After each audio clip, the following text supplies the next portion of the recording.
Good morning, ladies over in Spokane, Washington. Rozella, Steffani, how are you guys doing for our Monday morning chat?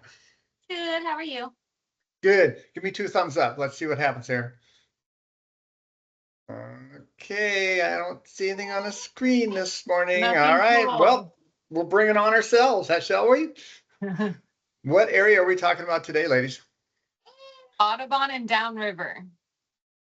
Well, okay. I know Downriver. I don't know Audubon. Go ahead and Really? enlighten me here.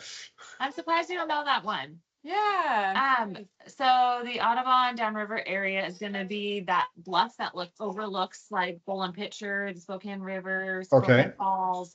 Okay. Notoriously also, I'm sure there's a fun few things that they do out there. There's a golf course. We have Downriver Golf Course.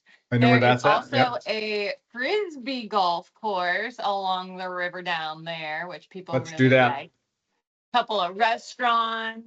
I think there's a famous run that happens there in too. Wednesday, there is a race that goes Okay. part of the way through there. Yes. Oh, really? Okay. It's Shoot, the I best should. thing to do. Yeah, well, the Centennial Trail also goes through part of Audubon area too. So if you're on the Centennial Trail, you can see a lot of it. There's a Oh, lot of that's fun cool. cute little houses over there. In fact, I just sold one in that area. So there's parks, there's schools, there's eateries, there's recreational things. There's all sorts of things just in that small little area, which is just north of I-90, about as far west as you can get on that bluff. And then it'll come into basically Ash Street. And then up north to All right. Wellesley. Yep. and All I right. know that's beautiful down Historical below. fun facts. There's really not a ton of bulletin points as if we were talking about downtown. The Indians actually had a ton of, again, fishing camps along in that area. So the Indians used it quite frequently just because of the river that's there and because it offered like a nice little camp spot, basically. The terrain was sense. nice. Yeah. So the Indians were there until like the early 1900s. And then, of course, Spokane started to grow. And then that area the Indians kind of got moved out of there. And then the Spokane citizens kind of took over the area. Its main growth was during World War II. The Veterans Hospital came in there, and then a lot of housing went in around the hospital. So a lot of the housing that is in that area are going to be your rancher styles, short, sweet, and simple little homes, or the Craftsman that started in the early 1900s. And then I think another main bulletin point would be the schools that are there, and then Audubon Park. Audubon Park used to be like a 33-acre park that was given to the city. Wow. And then Finch was named after the person who gave the land. And then Finch Elementary School is right there up against Audubon Park. Audubon Park is very popular in our city because it's so large. There's a lot of sports that are hosted there. I know cross country meet. I drove by there the other day and I kid you not, I saw a line of adults and they were all practicing fly fishing in the park and they all had their own rods and they were all spaced out. Cool. Place to do it. And then also Shadle Park High School was the fourth high school for the Spokane area after the city started to, get built. And so our city's water tower in Shadle, the green and yellow, is pretty notorious and historical. As well, it's been there since I believe the 50s. So Shadow's kind of a powerhouse high school too in sports, aren't they? I think it comes and goes. I do think, and it's some sports. I think that Shadle is a sought after high school. Some people who have grown up there and they graduated from there, they kind of tend to stick around. Okay. It's a good little area for housing and stuff like that.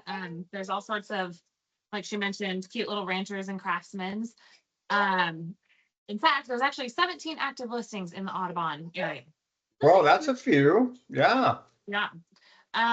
The low is going to be coming in at $279,000. Comes with 2 bedrooms, 1 bathroom, and 700 something square feet. Okay.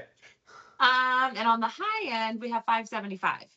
Okay. And that I would have expected higher for some reason. I thought you'd probably have a couple $1 million homes there. No, that one actually comes with a view. It's pretty close to the bluff. It's 4 bedrooms, 3 bathrooms, 32, almost 3,300 square feet. But it is original charm and needs or could use some updating. It is what I would call turnkey and livable, but Does Not much original more. charm, is that real estate agent cool talk for like old? Is that what that means? no, because it's a brick house, which to me, brick is timeless. Okay, The cool. interior of it, when I say, it's just a lot of original stuff, which some people are liking, but that's also a trend that's coming back. So think of like, your 50s, 60s, 70s.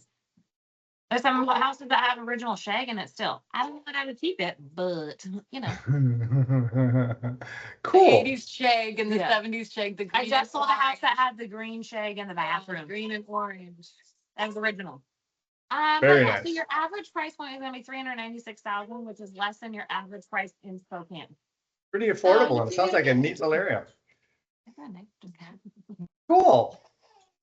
I think what we should do is, when I'm in Spokane sometime, do a tour of some of these areas. And this one's definitely on the list because it sounds really interesting. For to me. sure.